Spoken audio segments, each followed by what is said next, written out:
Hello बच्चों, let's see the question. The question से mechanism of insertion reaction is of option A 1 step for triplet carbene, option B 2 steps for singlet carbene, option C 1 step for singlet carbene and option D 2 steps for both. हमें ये बताना है कि जब insertion होता है singlet या triplet कार्बिन का तो उसके मैकेनिज्म्स में जनरली कितने स्टेप्स होते हैं सिंगलेट में और ट्रिपलेट में. So first of all, let's write down the key concept.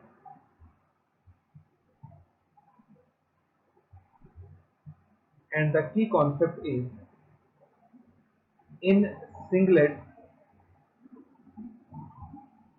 both electrons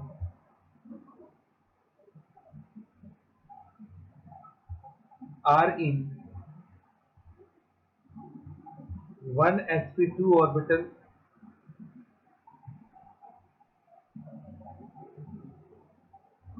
while in triplet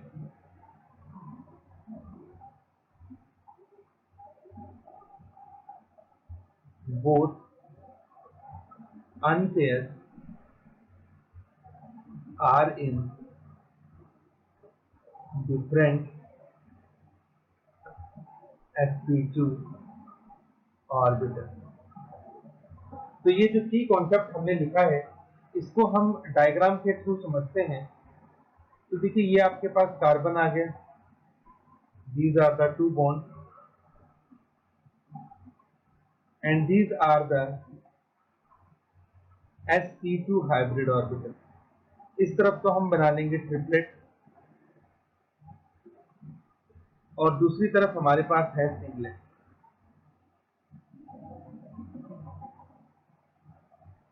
These are sp2 and this is for singlet.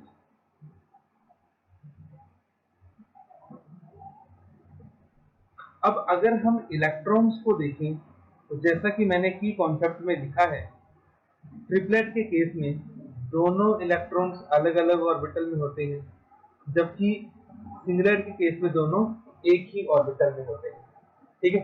अब as you can see singlet के case में एक sp2 जो होता है वो empty होता है, जबकि इसमें दोनों क्या रहते हैं, हाफ फिल्ड रहते हैं. So in singlet due to presence of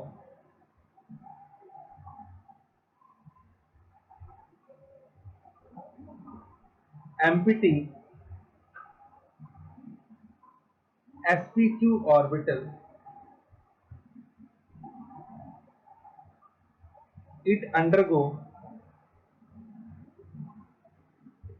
insertion in single step.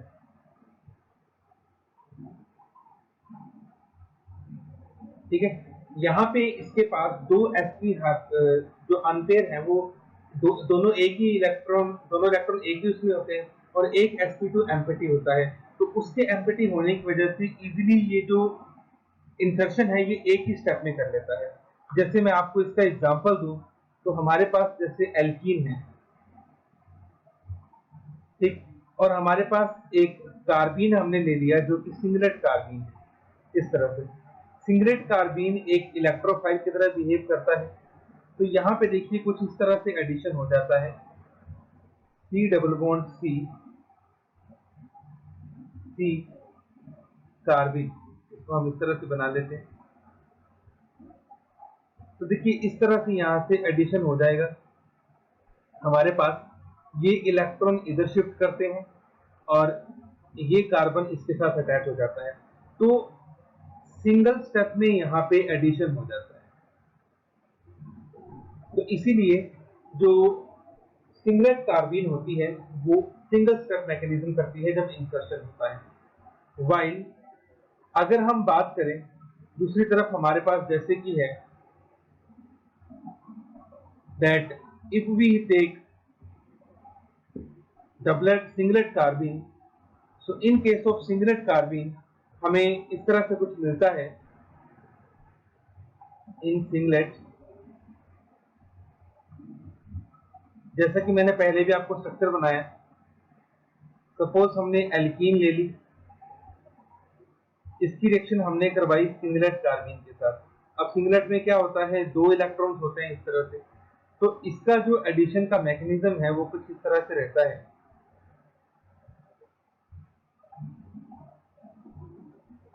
हमने सिंगलेट ले लिया यहाँ पे, ठीक। तो जो पहले फर्स्ट इलेक्ट्रॉन होता है, फर्स्ट इलेक्ट्रॉन पहले एडिशन करता है,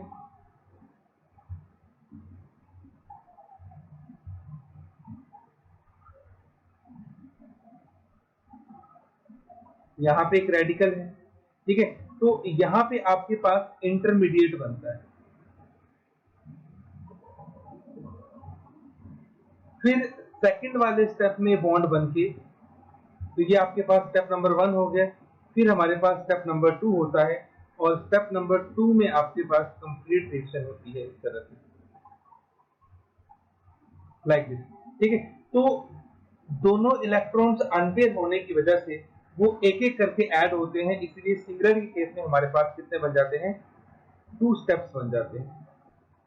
लेकिन वहीं अगर हम बात करें डबलेट की, तो डबलेट में क्योंकि दोनों इलेक्ट्रॉन एक ही ऑर्बिटल में होते हैं, तो सिंगल ही स्टेप में पूरी रिएक्शन हो जाती है।